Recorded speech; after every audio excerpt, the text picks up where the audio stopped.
Guys, I just wanted to introduce Matt Anderson, one of my best friends for life. We grew up playing youth hockey against each other. He's from West Islip in Long Island. Uh, Tried out for the same junior team, played on the same line. Remember that in tryouts? And I did pretty well. I got cut. Matt made the team. And then eventually through the circuit, we ended up at UMass Amherst together. Played as freshmen on the same line. First game against Boston College. I was a left wing, took a puck off the wall, found Matty through slash support, put him on a breakaway. What do you think you did? Missed, right? So it would have been my first college career point. Anyways, that being said, Matt's had an awesome career. Graduated from UMass Amherst, played professionally. One of the best human beings that I know. We talked a lot. I talk a lot about you guys. He's been around our program quite a bit for the past couple of years, so he's definitely familiar with who we are and certainly where we're going as well as student athletes and as people too. He's also very good friends with Mike Costa, who spoke to us last week as well. So he's familiar with obviously the leadership and programs that we put in place, and obviously he's excited to meet and speak with you guys today. With that being said, Matty, the floor is yours, and thanks for being here. Yeah, thanks so much for having me. Thanks for the introduction, Pete. As Pete said, I grew up on Long Island, and after high school, I made a decision, like many of you guys did, to leave home and play away from home, live with a family in Connecticut, and I was able to play junior hockey just a little bit north, I guess northwest of where you guys are, closer to Springfield, Mass. And played 1 year junior hockey there. I got good here. Can you guys hear me okay? Yeah, okay. And so from there, I was able to get a scholarship to UMass, and had, through a bunch of ups and downs through college, a bunch of injuries. I was able to get a contract to play professional after, and I played 7 years in North America. In the American Hockey League, I was an AHL All-Star 2011. My first year, I played a little bit in the East Coast League in Atlanta, just outside of where the former Atlanta Thrashers played. But I spent most of my time in Chicago and in the American League, and that was the Atlanta Thrashers AHL team, who's now the Winnipeg Jets. And then I made the transfer to Albany. I signed with the Devils, New Jersey Devils. I played there for 3 years. After Albany and a brief stint with the New Jersey Devils, I ended up in Russia, played in the KHL for 2 years on 3 different teams. And then I finished in Sweden. I just retired about a year and a half ago. This will be my second full season not playing. And here I am today. I've just made an incredible network of friends and now family, really, Pete being one of them. So a lot of the, very similar situation that you guys are in, the memories and friendships that you guys are, creating right now are those that are going to last forever. I know it sounds, very cliche and, that, you're going to make friends that you're going to have forever, but some of the things that you guys are going through together, you will remember forever. Pete was, been a big part of my life. And, some of the guys I played youth hockey with, even younger than when you guys, that you guys are, we end up playing in college together and all these different things. But the hockey network is a very small network of people, but, a very powerful and caring group. Through my relationships, prior to that got me to UMass, I was able to, one of the coaches that we had, I had as an assistant coach at UMass, was affiliated with New Jersey Devils. So as I was telling you about my story, and having the opportunity to sign a contract with the Devils, he was instrumental in me getting that contract, just through, like I said, through this network of people that we come across all the time. And through that contract, I was able to further my relationship with Ilya Kovalchuk, a famous, Russian player who's now back and playing in the KHL again. You guys probably know his name, but he was really instrumental in me moving to the KHL. So all these relationships that you guys are going to build along the way, you never know where they're going to come in down the line. Evan Hughes is at the elite hockey program right now. He's from Vermont. I live in Vermont. And Pete had called me, hey, Matt, what do you know about Evan? I said, oh, Evan's a great guy. I know his family. And this is how all these things sort of come together. So hockey is a big world and a small world at the same time. So I'm going to share a video with you guys as I transfer, as I talk about my time in the KHL. I'll give you a little, so I don't know if I can pull this up. Can you guys see my screen? No, we still see you. Still see me? Okay, how about now? No, still see me? Okay, here we go. So this is a clip of me towards the end of my first season in the KHL. I played for Moscow Spartak, and this is, like I was saying, Ilya Kovalchuk's hometown club that he grew up playing for when he was a young guy and first coming up and turning pro. The goalie in net here, as I point my cursor, I don't know if you can see it, is Igor. I don't know if you recognize his name. He plays for a small hockey club in New York called the New York Rangers.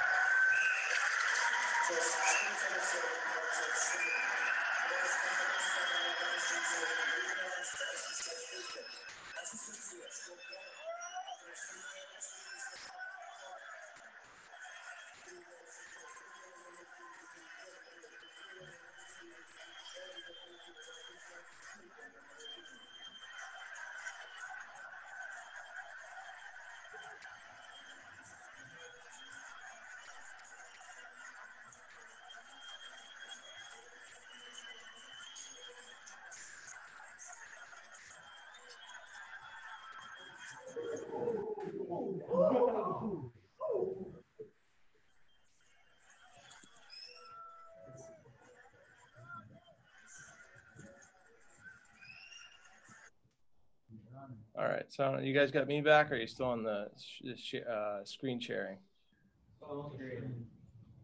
Still on the screen? All right, hold on. Okay, here we go. All right. How about now? All right, so that was a brief highlight, not one of my only 2 fights as a pro.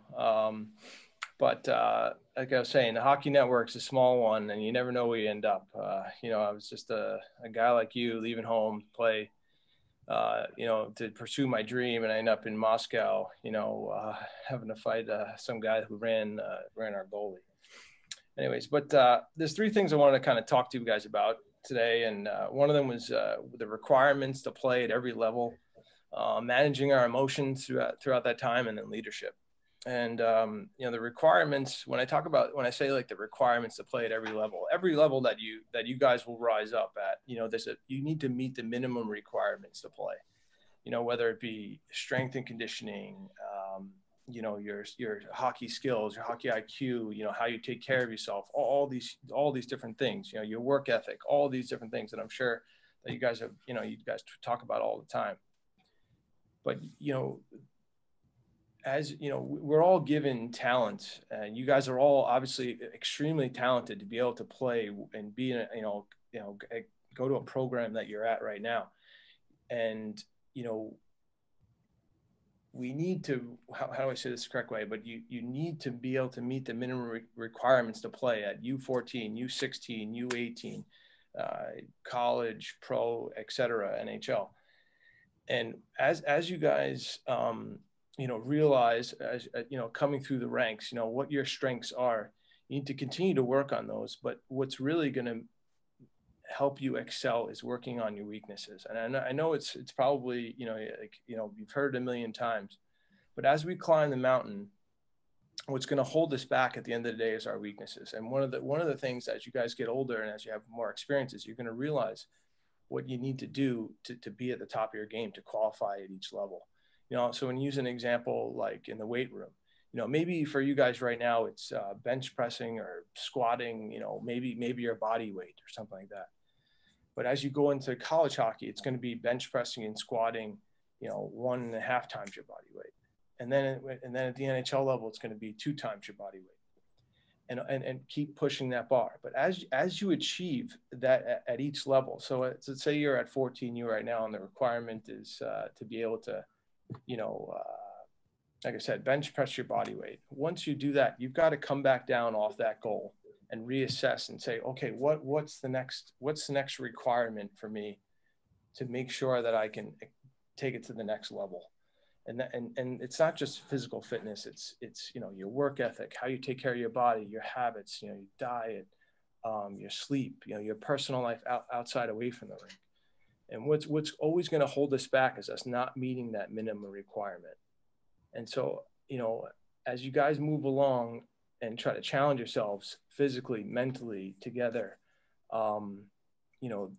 these are the things that you have to recognize and be conscious of, and not only work on the things that you're good at, but the things that really are going to hold you back from moving forward. Because a lot of the talent that you guys have right now, and I know it might be silly to say this, but you don't realize it. You have talents specifically, whether it be skating or shooting or as a goaltender, you're being able to stay on your feet, at rebound control, that can take you to the Division I level, that can take you to the professional level.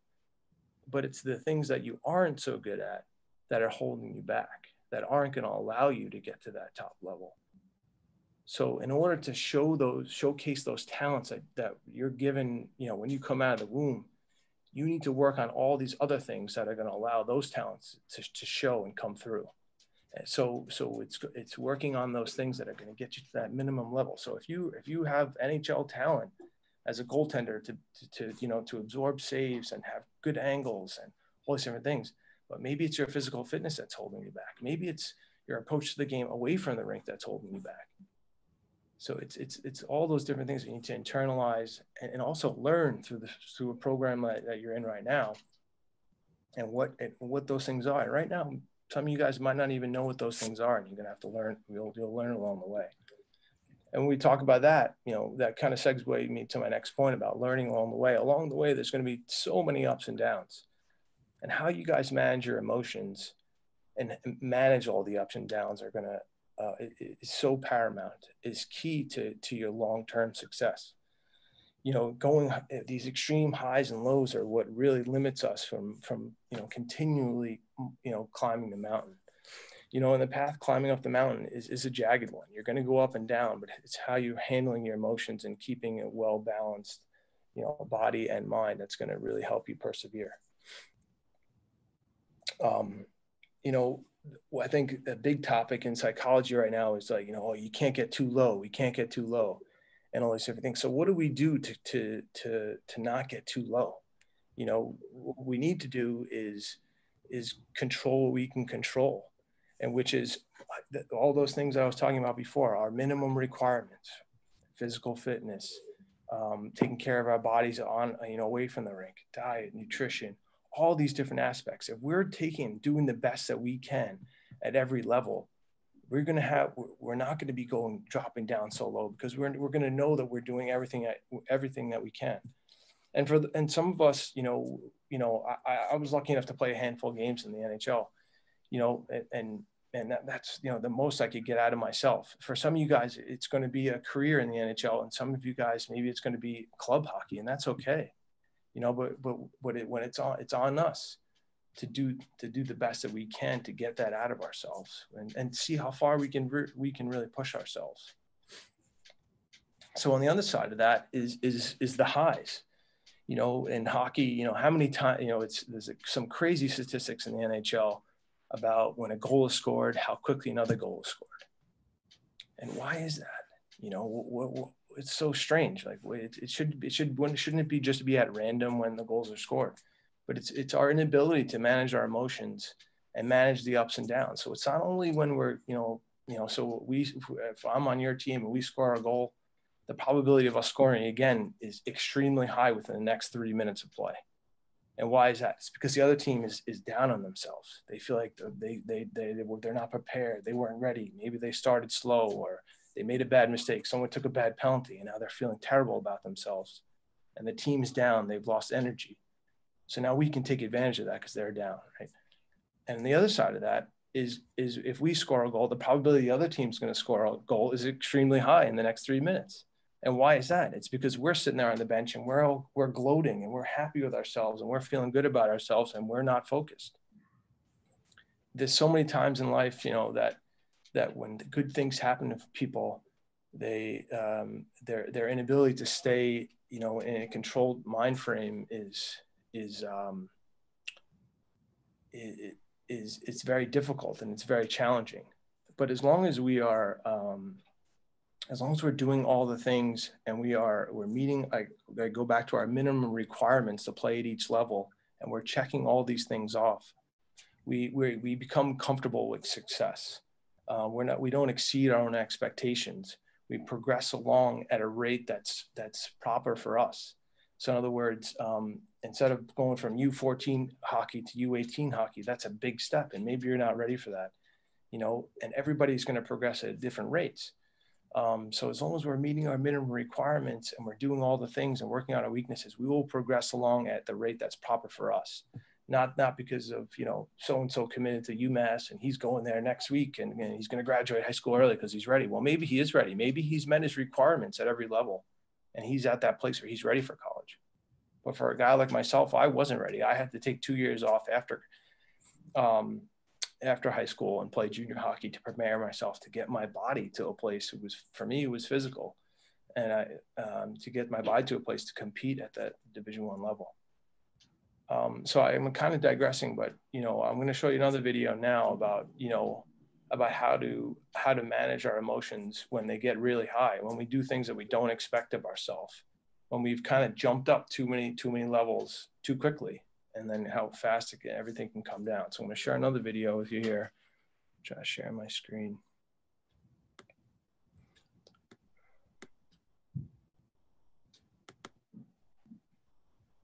Okay, so a little backstory on this one. This one's not a hockey video. Let's stop 1 second. I'm giving my backstory on this. So this one's not a hockey video. This is about a skateboarder, actually, who did something he never thought he could do. There was about 4 or 5 skateboarders in the world at the time that were just leading the way, and this guy was trying to keep up with them. And he had a chance to compete against these guys, and he ends up landing like the best trick, some trick that no one has landed before. And I want you to you know, see what we could talk about it and just see what happens at the end of it. It's pretty remarkable.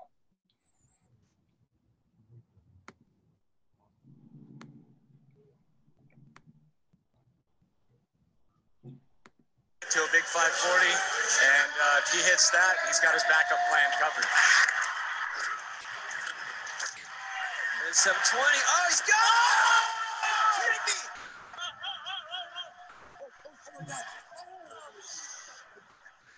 Oh man, that was the heaviest slam we've ever seen.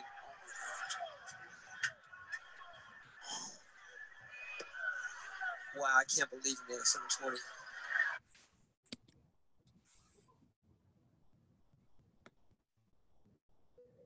So obviously, you know, it's a pretty intense moment. But the trick that he first landed was something that he never expected himself to do.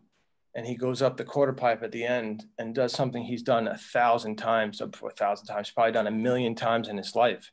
But because he is not in the correct mindset, you know, he's not able to perform. He's completely lost control of his mind.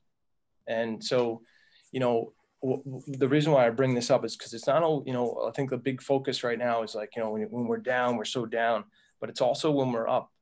It's also a time that we need to really focus and engage and take care of ourselves. You know, especially when you're in a group setting. You know, you go up in a game, you go up by a few goals. You know, how do you handle that? How many times have you guys gone up in a game by 2-3 goals and all of a sudden it's 4-3? You know, and you're pulling the goalie trying to tie the game again, right? You know, you've got to stay focused and continue, you know, and keep things simple, and manage, just in general, just kind of managing our emotions. The last portion that I want to sort of talk to you guys about here is leadership. And just tell you a story about myself. You know, along my way, you know, I played 15 years professional, and I've been trained everywhere and done all this crazy training in Russia and Europe and even the US, and faced, traveling, long road trips and 4 games in 5 days and injuries and all these different things.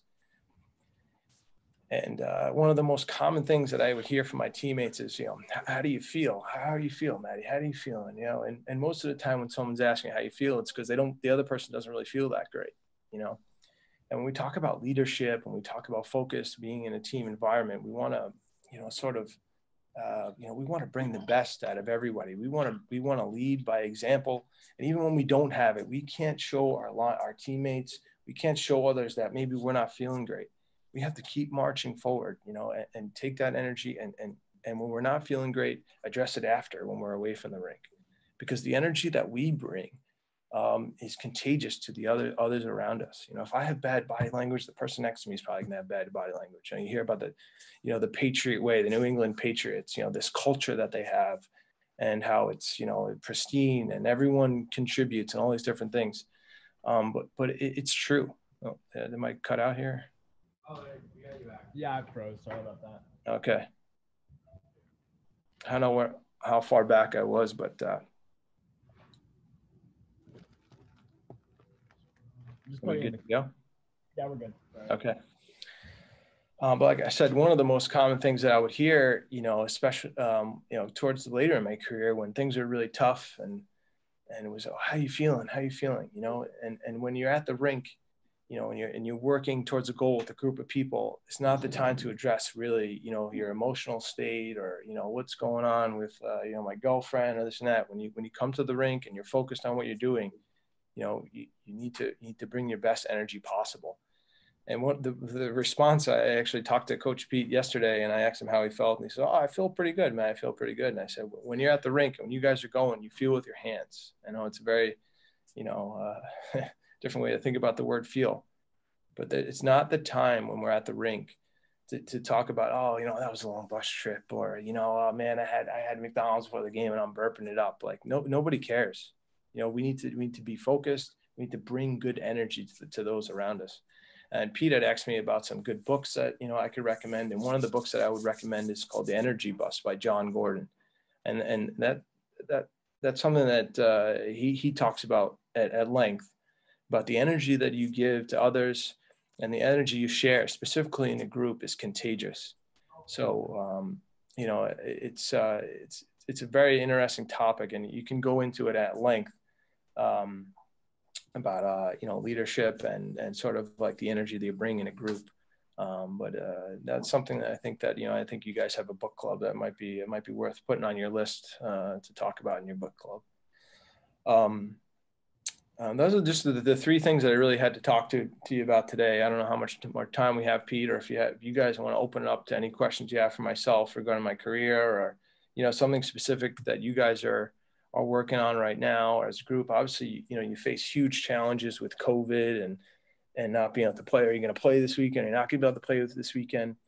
But I think that, don't fall into the trap of, oh, we're going to be able to play this weekend. Oh, it sucks, we can't play. No, you be thankful for where you are and keep working hard, because, the road to the path to wherever you folks are trying to go to, whether you play this weekend or not, is not really going to matter all that much. I know it's just difficult and challenging, but remain focused on getting better in the process and putting in the time at the rink, putting in the time in the gym. And then when you get to play, you'll be able to showcase your skills. And I think that's a really, kind of tying back into, how do you feel? How do you guys feel? You must feel frustrated. You must feel tired. You must feel worn out from traveling and wherever else you guys have been to play and not being able to play games and being creative with these different things.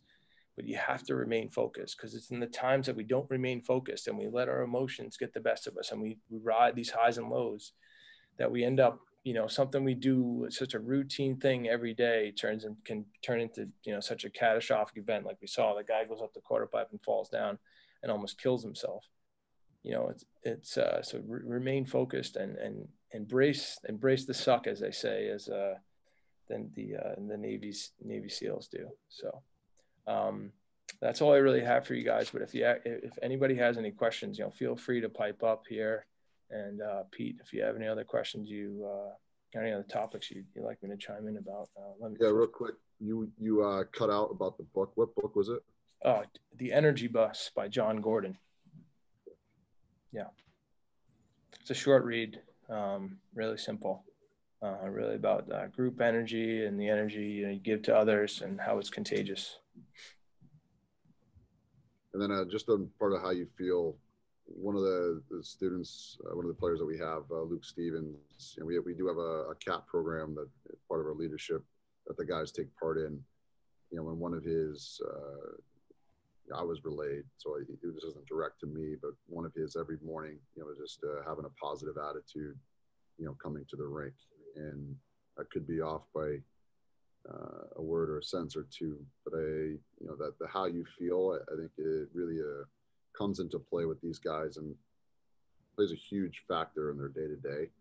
And I tell them too, and it's just nobody cares about your problems. And it's, I think for you professionally, you've gone through a lot of highs and lows to injuries, from making teams, to getting cut.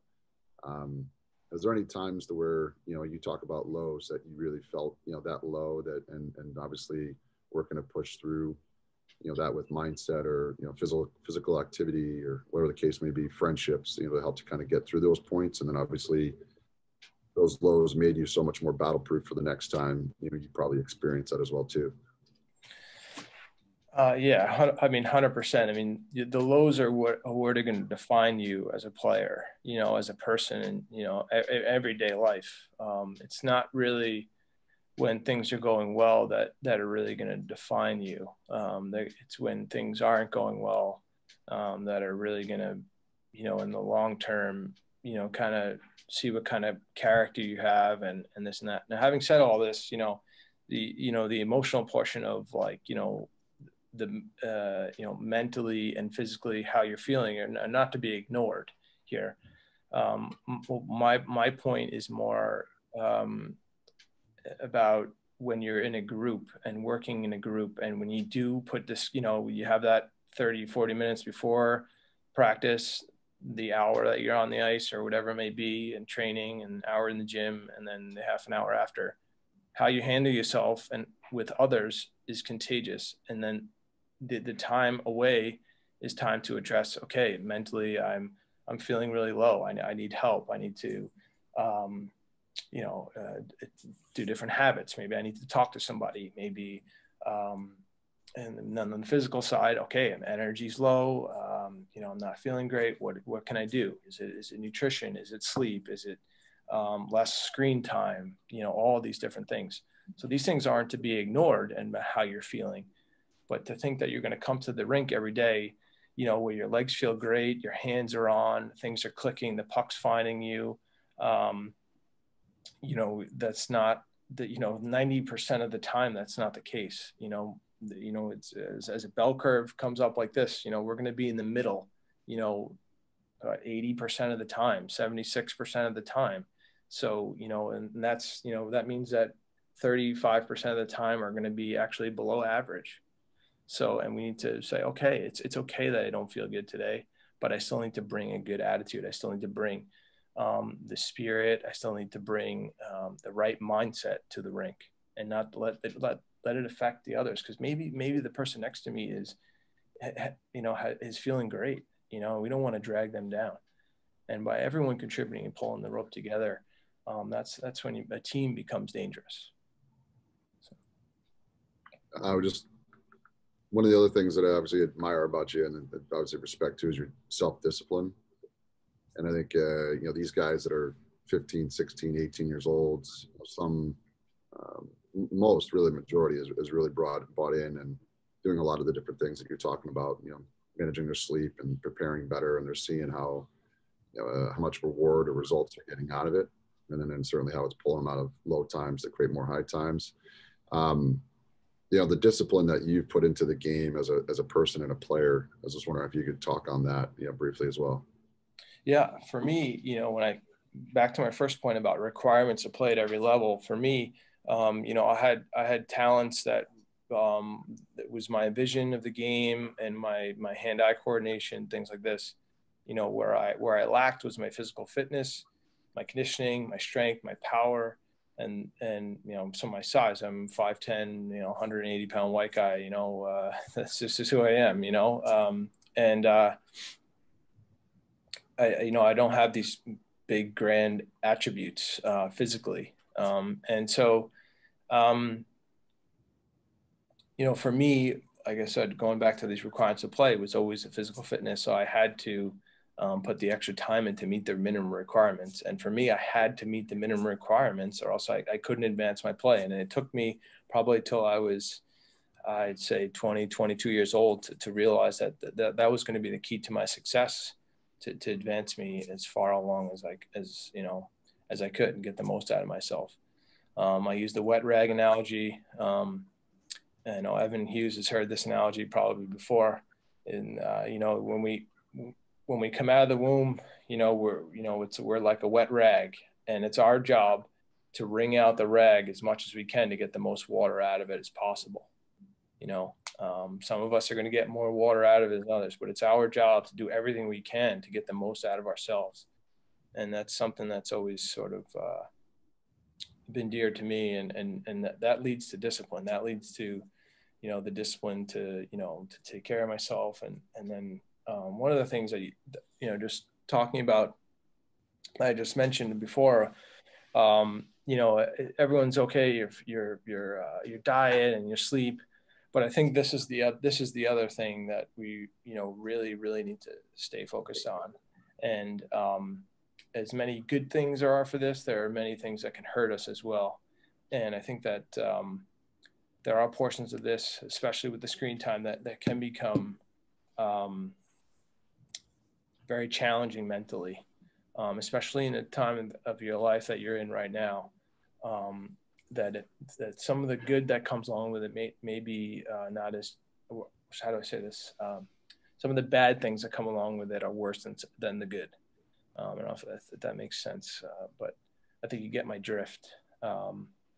It's something that I think that should be monitored, and I think that's something that you guys all should keep tabs on, and because it can, and there are studies now available that it is showing that, you know, mentally it's taking its toll on our society, and it can, especially in a position like you guys yourselves, where you're really high achievers. You know, this can be a bit of a detriment at times, and it's something that I think that as the world continues to evolve here, you know, we're going to see some of the negative effects of it. There are an astounding amount of positives, but I think it's something, you know, we shouldn't be, the first thing in the morning we should be doing is not looking at our Instagram account. You know, we should be up, you know, taking care of our bodies, you know, drinking water, doing these different things. But if we're filling our brain and our mind with these things first thing in the morning, and the last thing before we go to bed, we're setting ourselves up for failure. You know, there's a lot of perfection on here that's not achievable, you know, every day.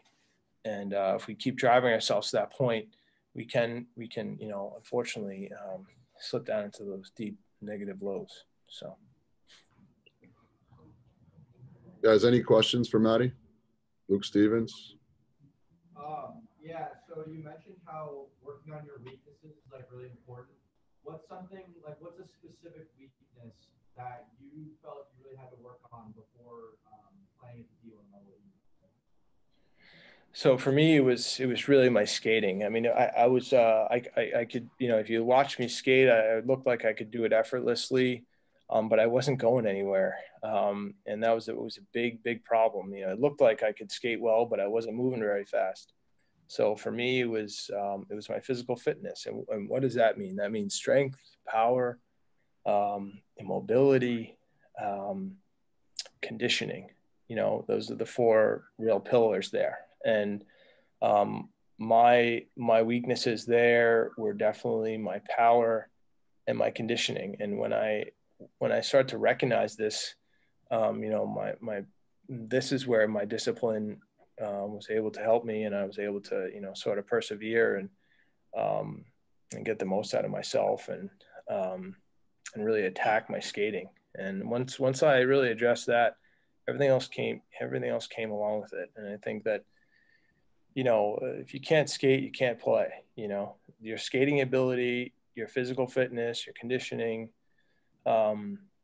is really it's in my opinion, you can play college hockey if you can meet the physical requirements to play college hockey. You don't really need that high of a hockey IQ. And by college hockey, I don't mean, going to University of Michigan on full scholarship. I mean club hockey, Division III hockey, Division II hockey, being involved in college hockey somehow. If you can meet the physical fitness requirements, for the most part, I think there's a place for you. And that's a pretty exciting thing to be able to go to a college and have a small community of people that you're already involved with. Like right day one, when you get there, you got 20 brothers, 30 brothers as soon as you get there. It's a pretty special thing to be a part of, whatever it may be, whether it's, being a Boston College Eagle or going Towson University or Delaware to play club hockey. It's a pretty special thing to be a part of, and you'll make friends and a network of people that you never know. My network of people turned out to be the New Jersey Devils and Ilya Kovalchuk sending me to the KHL. Maybe your network of people would be at Morgan Stanley and at a big accounting firm in New York City after hockey's over. Who knows where it could be, but you will make lifelong friends and good friends throughout the way. So.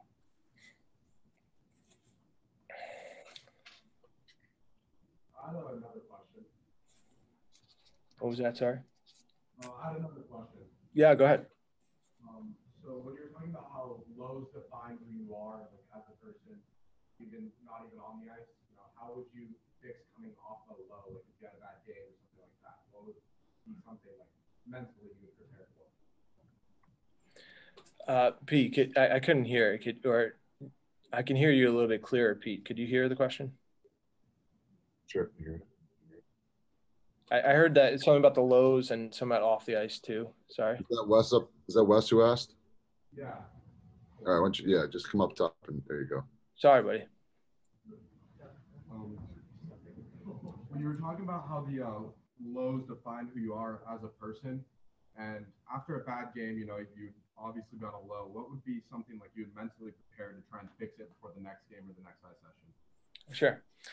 So I think that this kind of goes back to what I was talking about in the beginning of the talk, and it's on a day-to-day basis, how quickly you're going to respond is how much time and how much preparation you've put in, for the months and weeks prior to that.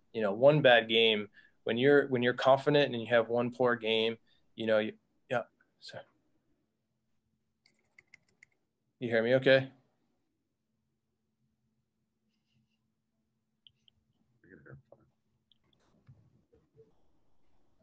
Give me a thumbs up. Oh, yeah. Good. All right.